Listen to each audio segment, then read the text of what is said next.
Today we sit down with Coach Peter Lucey, formerly of Ireland and now living in Bangkok, Thailand. He's the national coach, and we met Coach Peter at the Hong Kong Championships. We chat about the powerlifting community in Thailand, primarily Bangkok, how they did at Worlds, and also Coach Peter's lifting history and coaching history. And also, most importantly, as you know, what powerlifting means to him and what the community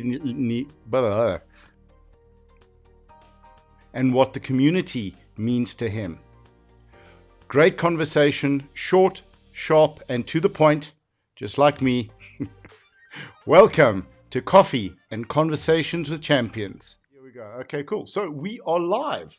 So, ladies and gentlemen, we're sitting live with Coach Peter Lucey. So, originally from Ireland, if I'm not mistaken. Yes. Yeah, cool, excellent. And now in Thailand. That's quite a cool story. So, Peter, tell us a little bit about yourself, and then we'll jump into the podcast. Give us sort of your background, please. Yeah, so I'm originally from Cork in Ireland, and I've been based here in Bangkok for the last, what's going on, 7 years now. So I've been here for quite a while, so I'm pretty well settled, and you know, it's a nice kind of change of scenery. I was living in Australia for 1 year before that as well, so I've kind of been away from home for quite a while now at this stage. You know, I've been work here as a full-time powerlifting coach. I coach the national team here in Thailand. You know, do most of my work also kind of online with reactive training systems, and yeah, just living here, enjoying it, kind of getting to travel to a lot of the competitions with the national team as well, which is always a highlight. And you know, it's pretty cool to be able to kind of, I suppose, turn your passion into your full-time job as well. That's fantastic. So we talk about passion. How did you find powerlifting? How did you come to the sport? Originally, it was back in university. So at the time, I was playing like Gaelic football and kind of different sports like this, and actually played a little bit of kind of American football as well and stuff like this. So at the time, I just kind of needed to, you know, get stronger, get for those sports mainly. So I suppose got into lifting, and also I was studying kind of sports in college as well, so it kind of suited. So I kind of got into the lifting, and then over time, I kind of started to enjoy the lifting a little bit more than it kind of the priorities. Kind of started enjoying that, and I found myself kind of gravitating into that a little bit more, we'll say. And then kind of, you know, we had a few quite strong guys at the gym, and I started working at the gym in the university at that time as well. So we kind of just, there was a good group there at the time, and we kind of just started naturally to test each other out in terms of like lifting and strength and so on and so forth. That kind of gradually kind of got into, hey, why don't we, you know, seek out some kind of competition? So that was actually, we put together kind of a university team, which back in Ireland was the first university that had a powerlifting club or a team. So we put that in together, and we went down to, we found a local competition. We went down with a group of about 20 to this competition that had about 40 people probably in total. So we kind of had a good time. You know, we kind of enjoyed ourselves. You know, everyone had a good setting from it, and things just kind of built up gradually from there. Fantastic. So when you started, were you working with both the Olympic lifts and the power lifts, or just the powerlifting? Just the powerlifting, yeah, because I played around with Olympic lifting just a little bit in college, because they did have actually already a weightlifting club, and because I was studying kind of sports and stuff like this, it kind of fed in, and it was part of some of the stuff that you'd study just through your course as well. So, but I know the powerlift's just kind of what I kind of gravitated towards, and you know, the weightlifting didn't really, you know, sit with me. I'm not the most kind of mobile in the world, even back then as well. So I kind of found I was more suitable for the powerlift. Let's get the shoulders back. Come on, let's see. Yep. So that was a bit of an issue. 100%, sure. And then from there, so how? What took you to Australia and then to Bangkok? Mainly, I just always had a desire to live abroad. I didn't want to, you know, live my whole life in my hometown as well. So mainly, it was just kind of, if I don't do it now, I'll probably never do it. So I kind of just got to a point where I was, I think at the time I was 26. I'd finished university. After I finished university, I went back a few years later to do a master's. So after I finished that, I was kind of, you know, at this little bit of a crossroads, and it was kind of like, well, now is probably the good time to kind of do that. The original plan was just go for a year, maybe 2 years, come back home and kind of settle in. But, things just worked out really well and just pretty much just kept going with it. Fantastic. I think once you sort of break that year or 2 year barrier, then you sort of start to feel a little bit more settled. And so are you feeling settled in Bangkok, or the feet getting a bit itchy, or is this sort of be home for now? I'm pretty happy here. I'm pretty well settled. I've been here for a long time. When I got here first, actually, in terms of, let's say, even from the powerlifting perspective, there wasn't really much going on when I got here first. So it's something that's still relatively kind of new here. We've only had a team since 2019. So, it was kind of, when I got here, it was kind of getting going. So that was kind of exciting. So it was kind of like, okay, this is something that's kind of emerging here and has been growing quite quickly over the last number of years. So, that's kind of a nice kind of environment to be in as well. And, I have I like kind of living in the big city as well, because I grew up in a small town. So it's kind of a nice transition. So I do enjoy kind of that lifestyle as well. More than one restaurant to go to on a Saturday for dinner. You'd be lucky. There might be a Chinese restaurant or something like this, a local one, and about 4 pubs though. Yeah, four pubs and a Chinese takeaway. Absolutely. So talk to us about. That's your. Yep. So talk to us about powerlifting in Bangkok and in Thailand. So where was it when you got there? If you could give us a little bit more, and then sort of how's it grown, and how are you sort of finding it? It's growing very quickly here at the moment. We've, as I said, was it 2000?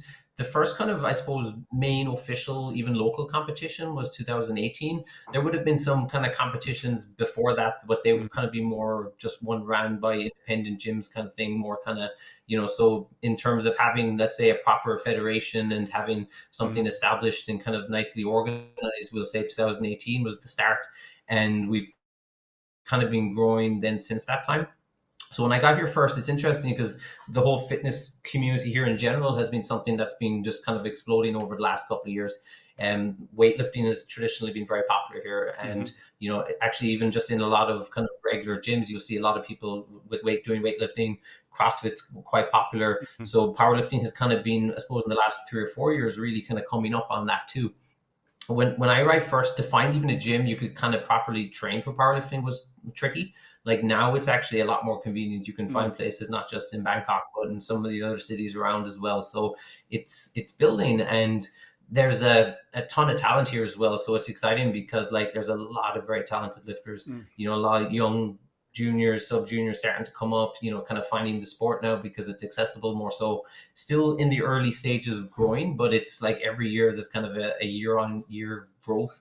Like even for international competitions, pretty much every competition we've sent a team to, our team has been kind of building in terms of numbers and also in terms of results as well. So, it's pretty exciting to actually be part of it and kind of being, part from the start essentially, and being able to kind of build up and grow with it. Right. How many affiliated lifters have you guys got? Sort of with IPF affiliate. In the federation, I'm not sure. I just do the coaching thing. So in terms, I was going to say, sorry, there was a little bit of a swerve ball question. So, So okay, cool, awesome. But you've seen the growth yourself. What have you seen powerlifting giving to those who are participating? What does it mean to the guys that you're coaching?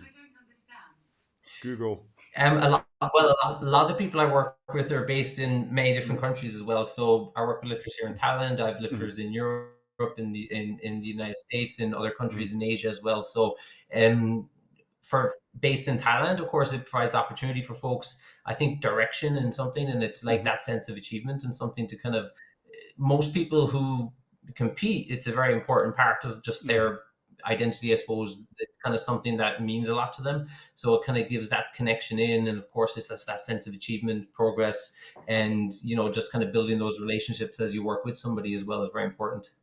100%. And sort of, you mentioned it's a lot of the youth, the lifters that you're working with in Thailand. So, and how Well, how lifters are all all yeah. ages? Okay. So how are they finding the lifting? How are they finding the clubs? How are they coming to the sport? And for the most part, it's kind of mostly focused kind of around Bangkok still at the moment. Mm-mm. So it's kind of gradually feeding out to other parts of the country because it's a huge country as well. Isn't I think there's Mm. something like over 60 million people. So there's a massive potential. Now, right Fantastic. now, Bangkok has, in terms of facilities, probably just a lot more access and stuff like this. Mm. So a lot of lifters kind of come in from, they might have done CrossFit or weightlifting before, and they kind of start to feed in towards it. You get a lot more young lifters now. I think Instagram and social media is very Mm. Mm. important for people finding it as well. So a lot of people kind of reach out and get into it from following competitions. We've had some good successful lifters internationally as well, and of course that kind of builds some of the momentum as well when you get young lifters and they see on the live streams a Thai lifter doing very well, winning championships. We've got a few international record holders already as well. Like all those things just kind of feed the cycle of lifters kind of just getting in, and then the local competitions are kind of growing and becoming more Mm. frequent as well. Okay. So you're speaking as your national coach. How is the support sort of from local government or for government in terms of the sport for yourself and for your lifters? So right now we're recently just gonna got, because it's still a new Mm. federation, we'll say. So we've recently gotten the full approval from the sports authority here in Thailand, which is great. So now everything is kind of brought in under the wing of the sports authority, which, then over the course of time, the guys who are doing the committee and stuff like this, those guys will be kind of working on trying to, get some support for lifters. The goal there is, of course, that the barriers for cost can be quite heavy internationally Mm. for a lot of lifters. So it's like our kind of goal there is that eventually that will kind of roll over to lifters being getting some sort of support in terms of cost when they go to international events. And we've had some good successful teams, so we're hoping that will continue to send teams, have success, build the sport overall, and all going well, that should kind of feed in towards getting some funding or some support and things along those. So it's moved well because it's quite a process to get the full approval from there's a lot of red tape and bureaucracy and Mm. all this kind of stuff, but that's all settled in now. So now it's a case of let's see where that can take us. Fantastic. Where would you like to see powerlifting in Thailand, Bangkok going? What's your I dream? think one of the main things right now is that because it's still quite new and it's still quite Bangkok centric, Hmm. it'd be great to see it kind of spread out around the country more. So let's just say in a couple of years, I'd be confident that we'd be able to have, let's just say, the northern provinces have a championship, which you qualify in for nationals, or the south or the west or the east, so on and so Hmm. forth. So having that kind of regional structure start to build out, I think will be very important because, of course, it also makes it much easier for athletes who are based in those parts of the country to be Hmm. able to compete on a regular basis, in the sense that again, it's a big country, so it's not so easy. If you're from the very north, you'd have to get a flight to come down to do a competition here in Bangkok. And, if you have to do a qualifying event in Bangkok and then come to nationals in Bangkok, then you're talking about multiple trips, and that can Yes. be a little bit of a barrier, especially for kind of younger lifters or Mm. stuff like this as well. So being able to kind of have things spread out over the country, which is starting to kind of come along. Again, it's still quite early days, and that's what I know the lads who on the committee here as well. That's kind of one of their main goals, is to kind of build up the sport in the different regions, in high schools and Hmm. universities as well. And just kind Yeah. of, those are all great avenues to just get more people involved. So that's such a great point because if you look at the West, a lot of the guys come to powerlifting either through rugby training to get stronger, or for cricket, and maybe they're not performing as well at school or at varsity as they would have with the rugby and the cricket, but they did well with the powerlifting and they moved sort of into that. Are there sort of sports on your side that sort of can benefit from? I mean, everything can benefit from strength training, but specifically those type of rugby, football, cricket type of sports where that can be a feeder into powerlifting. Yeah, football is quite popular here. Like there's sports like rugby is not so much. Again, the main ones here would be football. Muay Thai, boxing is very popular, of course. Mm. That's quite different. Don't get so many coming over from that regard, but I Mm. suppose because that's such a commitment in its own right. Well, Probably coming they up have from they have the Muay Thai fighters have the perfect shins for deadlifting because they're just they like, yeah, no problem. they might damage the barbells. That's the only thing. Yeah. Right. So you were saying. Yeah, I think actually a lot of lifters, because even in our own gym here, Mm, they do have CrossFit and weightlifting all at the same gym as well, and it is actually quite interesting because a lot of lifters have kind of would have come in for the CrossFit and come in for the weightlifting, mm, tried that for a while. Actually, you see a lot. Maybe they kind of were like, well, I like the lifting, but I kind of don't really like certain aspects of it, and then they come over and they try the powerlifting for a little bit. mhm. Suits a little bit better. So a lot of people have actually transitioned from other kind of lifting sports as Right. well. So we see quite a bit of that. And there is some people who kind of dance between the two as well. So some lifters who, they might do a little bit of weightlifting, they might do a little bit of CrossFit, or they might do a little bit of powerlifting too. So usually, you get to the point where you got to choose one. And a lot of the time here, actually, when they do run the competitions, they'll often pair them with, let's say, weightlifting competitions. Hmm. So on Saturday, there's a powerlifting competition. Sunday, there's a weightlifting competition. Okay. So it kind of makes a weekend event of kind of strength sports, we'll say, which gets a bit of energy going around and kind of makes it like kind of a weekend kind of strength event Hmm. kind of thing. Okay, that's a great idea. So we met now at Asia. I got to get it in the right order. Asia, Pacific, Africa. So they always put us at the end. The championships. Can Yes. you tell us about how your guys did and how the team did, and how's that sort of fed back into the community now in terms of the guys coming back? Yeah, we had a good championships. We were quite happy. We were on a quick turnover because we were in Malta just before that for Yeah. the world. So it was pretty much How a tight was that? I came back to Bangkok and I had like 24 hours and it was flying to Hong Kong. So it was a pretty quick turnaround, but it Yeah. was awesome. It was really good fun. So Mm, we like Malta went well as well. We had our biggest team going to a Worlds as well, and that was awesome.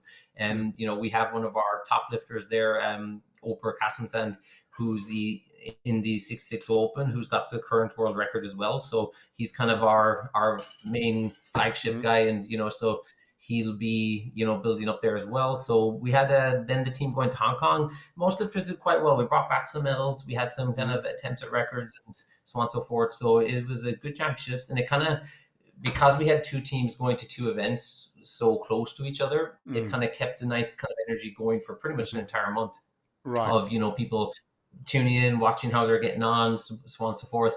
In Hong Kong, and again, a lot of the lifters that we had were juniors or younger Mhm. lifters. I think actually, as far as I just want to double check, I think every Mm. lifter in Hong Kong was their first time lifting internationally, which was great.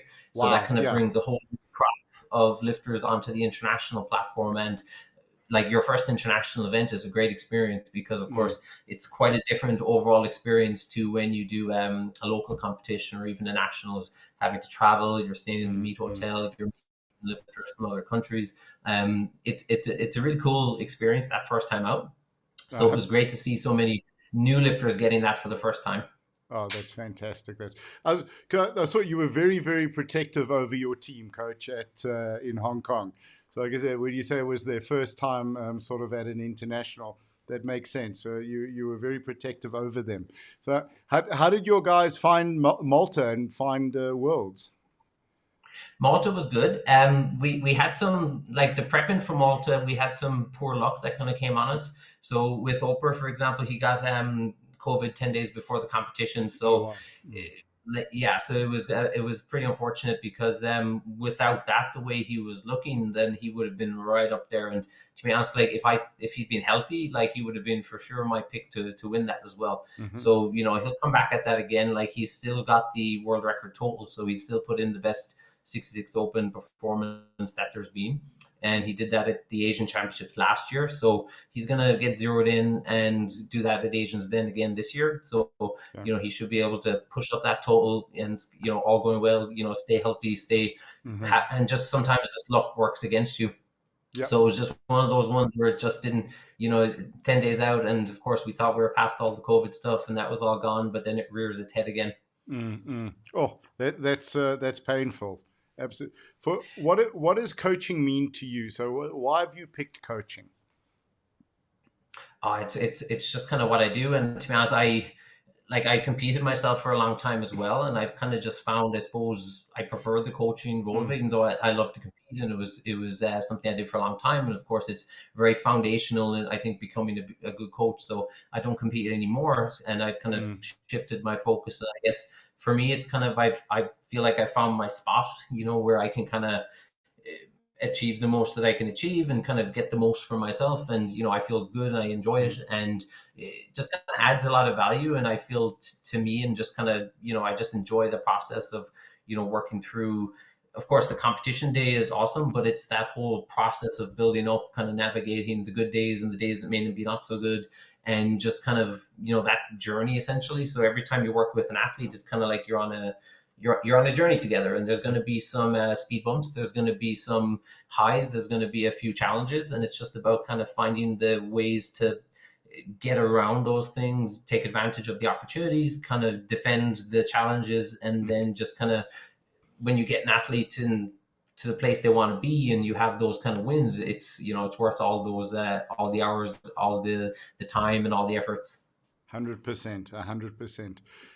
Can you give us a little bit of a sort of understanding of the powerlifting community in Bangkok, in Thailand? Sort of what makes it special?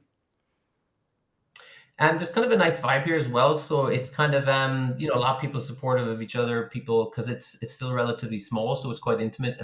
So pretty much everyone still kind of knows each other now over time. Of course, that will kind of build out over time. So there's a lot of young lifters. We got some good masters lifters there as well, building up as well. So a lot of people kind of coming in, people who kind of were interested in it in a long time, but did not maybe have the opportunity to go to these events now.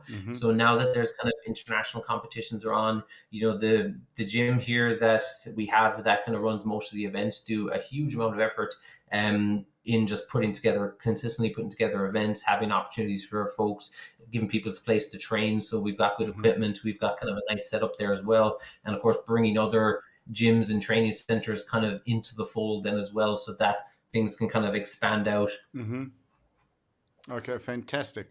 The one thing also that I noticed on your social media profiles, you've done your level 2 coaching license through the IPF. Was that Yes. also in Spain, in La Manga? The manga, yes. Yeah. The food was great, and it was a How beautiful good place was to go that visit. food? Yeah. It was fantastic. Except It's actually one of the first things I remember about that. yeah, that's it. Having a couple of British coaches there, and they were polishing off the trays of scrambled eggs between the two of them. So every morning we had an extra tray of scrambled egg. And how were Ditmar's warm-ups? Yeah, they were pretty intense. They were just unexpected, but they were. Yeah. It was good. It was a good workout. You kind of felt like you were done after that, and be like, all right, Yeah. we're done. Okay, cool.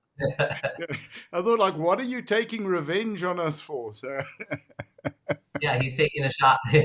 absolutely, absolutely. So let's chat about your coaching. How do guys get a hold of you? Where are you operating from? We can just talk about that. Yeah, so I coach with Reactive Training Systems. So people can check out. It's with Mike Dushare and with RTS. You can go on the RTS website or on Instagram as well, and you can kind of check out. We have all access coaching. We have guided programming as well, which is kind of where people have put in certain strategy training groups. But we also have the RTS Training Lab, which is kind of software for coaches as well. So let's just say if you were an independent coach and you're looking for a way to manage and distribute training as well. So we have kind of through the RTS kind of network, we'll say people can sign up. People can do that to self-coach as well, but also they can use it to track and distribute and write programs for people as well. So those are kind of the three main prongs of kind of what we do. So if people are interested in coaching, you can just check out the RTS Instagram, or even just send me, on my own, people reach out via Instagram and stuff like this there as well all the time. Okay, perfect. What is your Instagram handle? It's Peter__RTS. Okay, perfect. Got it. So now, next question.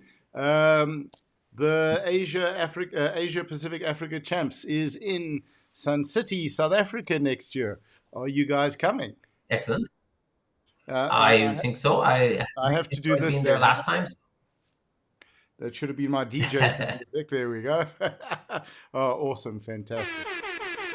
Oh, there we go. Oh, So that was a little bit delayed. So have you been to South Africa before?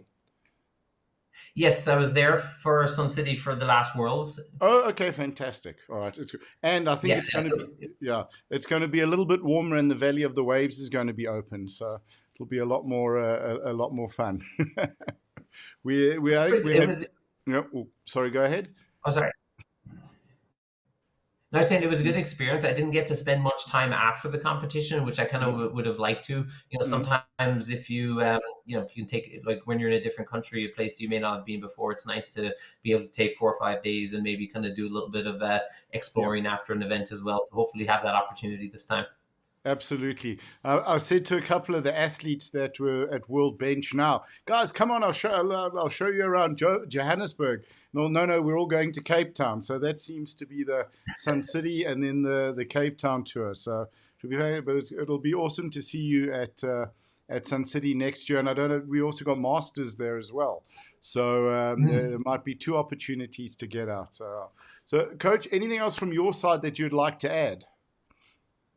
I'm pretty happy. Well, thank you very much for the invitation and for the conversation, and much appreciated. No, our absolute pleasure. I'm introducing a new feature with you today. So it's going to be called Bully Another Lifter or Coach to coming onto the podcast. Is there anyone you, it's like the ice bucket challenge, huh? Is there anyone you'd like to suggest? You don't have to. We can chat off air once we stop recording. But if there's anyone you'd like to suggest that we can chat to. I think any of the other RTS coaches would be a good guest to have on as well. So, like, you've got, of course, you got Mike, you got John, you got Ross, you got Kenny, Adam, and Gabby. So, like, any of the guys would be a very, interesting conversation as well. Okay, fantastic. So we can if we can get their details from you afterwards, or I can go and message the RTS group. It'll be a lot of fun. But really, Sure. what we're trying to do here, I know sort of King of the Lifts does a great job as well. But what we're wanting to do is chat to champions, and not always the champions, just about the sport, what the community means to them, what the sport has given them. And I suppose I can actually ask one last question. Um, how have you seen powerlifting benefit some of your athletes in their lives?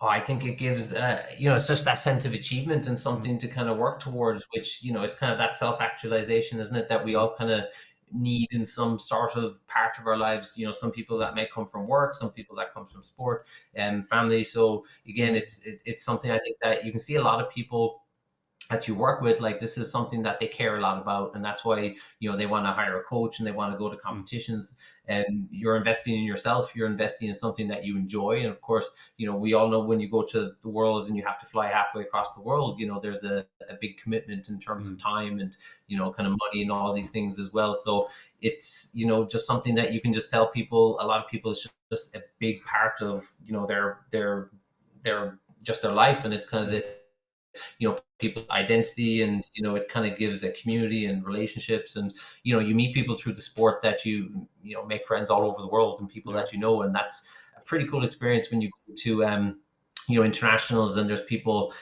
from all over the world in various different countries, and you see these people maybe 2 or 3 times a year at an event, and it's always really cool to be able to catch up. And every time you'll kind of meet some new folks, some interesting folks. Mm. Maybe it's somebody's first time there. So it's it gives people a lot of excitement. And I think Awesome. we spend so much time in the gym just toiling away and just training. Oh, I think we lost you a little bit there. Are you okay? Can you hear me? Oh, Okay, we're back. yeah, I got you now. It, Okay. it froze out there for a second, but I Yeah. think we're Okay. good. All right. 100%. Great. And I think, all right. One final question. What did you think of the South African spotting and loading teams at Hong Kong? They were excellent. As in, I think they're the same guys who were spotting at the World Classic last time, right? Yeah, I think they were there. Absolutely. They're fast. Eh? Yeah, Yeah, they're fast, but they're safe as well, and they're super efficient, and it's great to see that. And it's it kind of gives a little weight off your mind, because you can just get in there and get after it. So, and of Yeah, course, if those guys are doing a good job like they were in Hong Kong, it just, the whole event just runs smoothly. So it's a crucial absolutely. part. So it was great to see that those guys came up for it. Oh, epic, epic. Awesome. Coach, thank you again so much. Thank you for your time. I really appreciate it. I know it's getting a little bit later there, and it's your Friday afternoon and evening. So hopefully you're going out for a nice bite now. And and yeah, we look forward to chatting to you again soon. So thank you. Yeah, thank you very much. All right. Take Yeah, care. cool. I'm just going to end the recording, and then.